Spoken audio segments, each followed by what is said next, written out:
One of the observations I would make is that in my conversations with Duma members from southern Russia, two physicians that I can think of, both Muslims from Dagestan, they shared with me the way in which this Chechen Al-Qaeda-linked organization was going house to house in their state, which neighbors Chechnya, and giving young men an option of either joining the movement, the jihad as they called it, or killing them. And as they related to me, this was much more than just a movement for Chechnyan independence. Indeed, it was much more ambitious, because the idea was a caliphate for the whole region, right? A caliphate, well, you see Chechyans now fighting in Afghanistan. You see them carrying out assassinations in Pakistan, certainly all over Central Asia. And in terms of the violence in all of this, the Al-Qaeda-linked groups have developed really a methodology with the use of suicide bombings that they've carried to quite an extent. You've talked about the attack on the school, where you have over 500 casualties are dead, most of them children. But this is a fairly regular occurrence in southern Russia today. Even in Moscow, when these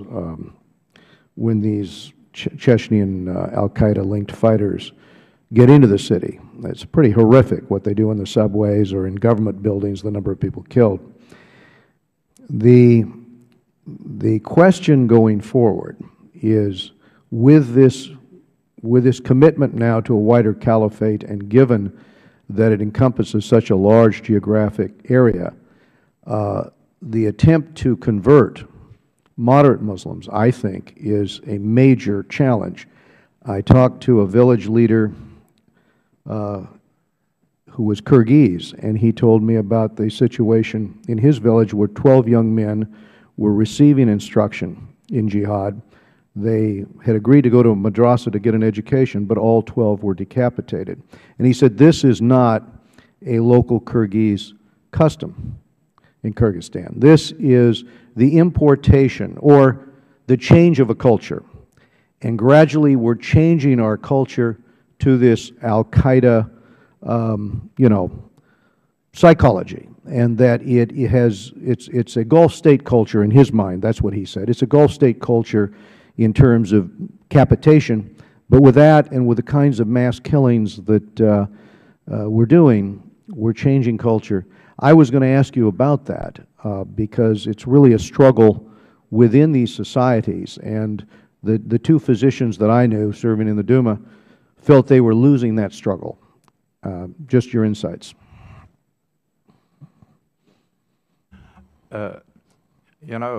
Thank you for raising this question. I would like to say that Dr. Goebel was absolutely right. Situation is now much worse in Dagestan rather than in Chechnya. The problem is that Dagestan is multi-ethnic. There is serious strained relations between different ethnic groups.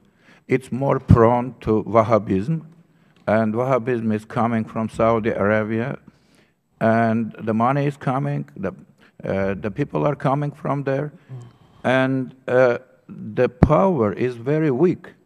And this is the problem which you, I think, can understand. You have a strong man in Chechnya, Ahmad Kadyrov, and no terrorist acts, or at least almost no terrorist acts. And you have weak institutions, weak power in Dagestan, and you have a lot of them every day practically, and a lot of losses, which means this is the problem of security and democracy. Well, I think it might be a little more complicated than that, because we're looking at terrorist attacks not just in these two states, but in many states across southern Russia, and in Moscow as well. And with all the security in Moscow, they're not able to protect the subways. They're not able to protect. You had an observation. Push your button. excuse me, what we are seeing is an effort to recruit people who identify themselves as Muslims, but the effort to recruit people who are committed Muslims, that is, people who really know about Islam, has failed, even in Dagestan, that where the Saudi missionaries have been most successful is in areas where people don't know very much about Islam. They identify as Islam, but there's someone else is telling them what it means. This is a huge problem, because if you see people acquire more Islamic knowledge, there is a view here in this country that as people learn more about a religion, they will tend to become more fundamentalist. The fact is, as people learn more about a religion, they become more committed to whatever the religion teaches, and they become protected against efforts to change their direction.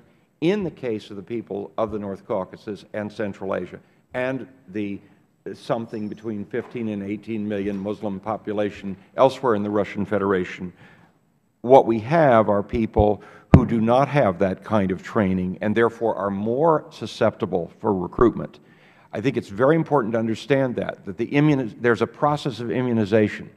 I know many, many Muslims in Tatarstan, in the Middle Volga. Those who know a very great deal about Islam are able to say absolutely no to the missionaries come from Saudi Arabia. The people who know much less about Islam are far more likely to be recruited because they're waiting for someone to tell them what it means. Thank you, Mr. Goebel. Thank you, Mr. Chairman. Yes, and